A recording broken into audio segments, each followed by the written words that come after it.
ជុំកំណាព្យ80ភាគ2 25ចិញ្ចាំងមានត្រចៀករលករលេញប្រដេញកក្រឹកលបផោមក្នុងទឹកគង់ដឹងដល់គេទើសចិត្តម្នាក់ឯងបំផ្លែងរិះរេបំភ្លៃភ្លេចគេនៅនឹងគៀកក្លៀកពាក្យចាស់ពោលថាមាត់មានរនាំងក្នុងផ្ទះចិញ្ចាំងគួងមានត្រចៀកបើចង់សំដែងបែងច្រើនចំរៀករំលាកសំដីមកមីមើលប្រាន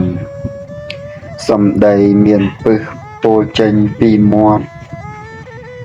អ្នកឮប្រកាសអត់ទ្រាំពុំបាន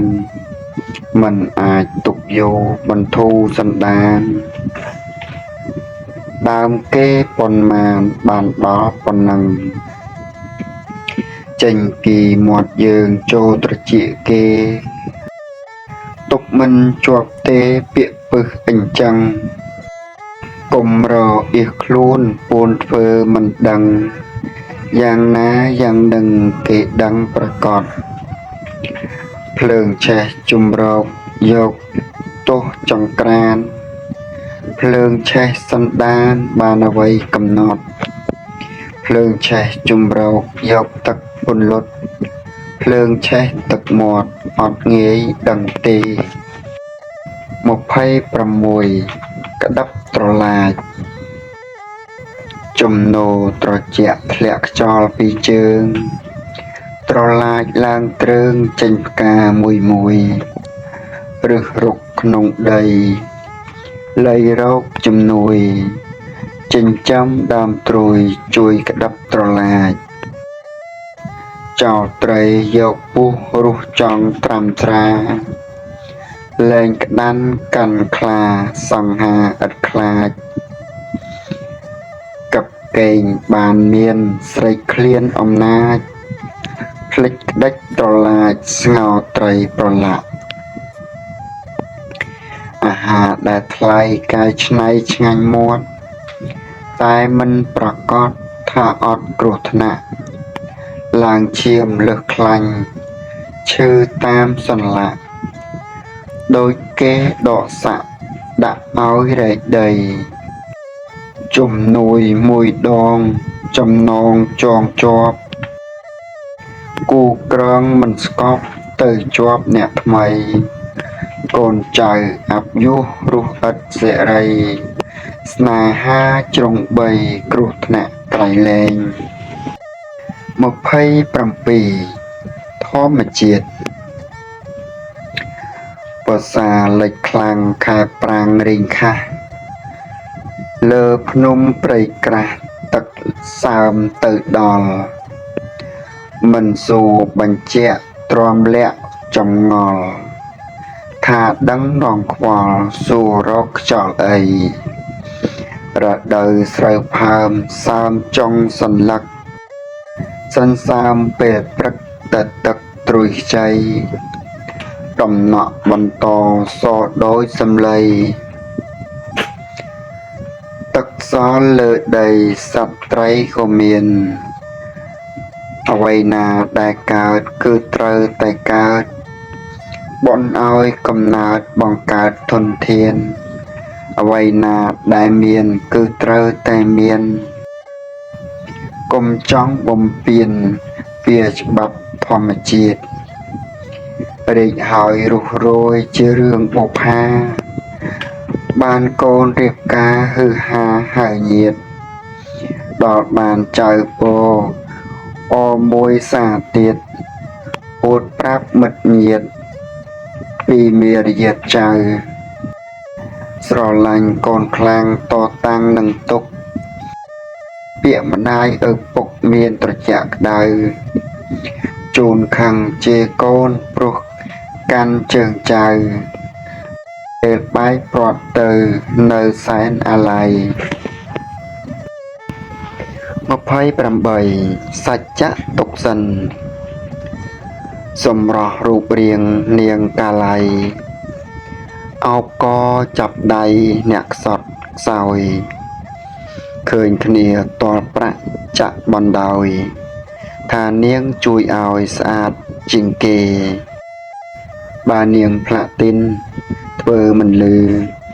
សាច់ក្រហមភ្លឺដូចគេទេតែទឹកប្រាក់ពីររឹងជាងគេមិនគ្រប់10ទេនោះនាងជាចំណែកនាងប្រាក់ស្ម័គ្ររាល់ថ្ងៃនាងដើរចាប់ដៃជន់គ្រប់គ្នាឥតមានរើសមុខទោះឈឺជាគេកាន់គ្រប់គ្នាទោះនាងចាស់នាងមាសទឹក10គ្រប់វេលានាងដើររើសគ្នារំលងខ្លះចំណែកនាងពេជ្រកិច្ចរហ័សនាងរឹកធំណាស់រើសសាក់ខ្ពស់នាងពេជ្រនាងមាសនិងនាងប្រាក់គួរឲ្យស្មោះស្ម័គ្រតាមសាក់យោឯនាងកាឡៃដៃនាំគ្រោះឥតដំឡៃសោះដំឡើងសាក់ពាក្យពិតពេលខ្លះពោលមិនបានកុំតន់ក្លាហានក្រែកបែកបាក់កុំពោលកាឡៃខូចសច្ចៈពោលពិតគ្រោះថ្នាក់ទុកសិនទៅ29លោកណាផុតភ័យលោកីលោកាលោកណាប្របីជីវិតផុតភ័យមានន័យយ៉ាងណាលុះត្រាតែអស់កិលេសតណ្ហាទើបមានន័យថាវាសនាគូគប់បាក់សីមានស្លាបហើឆាបប្រឹក្សាស្វែងរកអាហារតាមការទម្លាប់រស់រៀងដរាបមានស្លាបជាទ្រពយកទៅតាមជាប់ក្របដណ្ដប់ប្រានហោះហើរបានពិតចិត្តឥតស្រណុកកូនក្នុងសម្បុកយកតាមពុំបានចេញរកចំណីភ័យគេរំខានបាត់កូនពីប្រានទ្រូងណែនស្ទើខ្សៃសត្វតូចតាចខ្លាចអំណាចសត្វធំចេញពីជំរំខំរកចំណីបើរកពុំបានស្រេកឃ្លានពេកក្រៃពេលបានចំណីភ័យគេដណ្ដើមទឹកចិត្តជាម្ដាយពុំងាយនឹងកាត់ទោះបីជាសត្វមានប្រមាថថ្លើមបេះដូងនឹកកូនគ្រប់ដង្ហើមចាប់ផ្ដើមពីថ្ងៃមានផ្ទៃពេលណាសត្វព្រៃគ្មានច្បាប់សម្រាប់សង្គម